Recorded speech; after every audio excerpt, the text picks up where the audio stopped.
मेड़ जे रामपुर मोहल्ला मां हिकु महीनो अॻु डहर बिरादरी ॿिनि औरतुनि मसमात फौज़िया ज़ाल मंज़ूर अली संदसि सोट नसरीन ऐं ॿारड़ी बीबी फातिमा खे अगवा करण ऐं अॻूणे सूबाई वज़ीर PPMP सरदार आबिद ख़ान सुंदराणीअ पारां औरतुनि ऐं ॿारड़नि जी बाज़ाइपी लाइ 40 लख रुपया भंग तलब करण जो इल्ज़ाम ऐं अॻवाणी।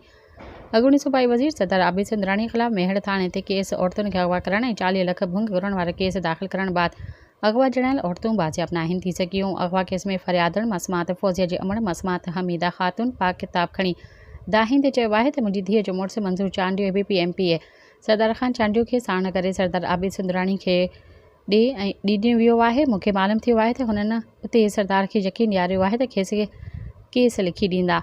मूंखे उहे धमकाए रहिया आहिनि त कोर्ट या थाणे ते ईंदी त तोखे क़तल करे छॾींदासीं। हुन चयो त मूंखे ऐं मुंहिंजे पुटनि खे धमकियूं मिली रहियूं आहिनि।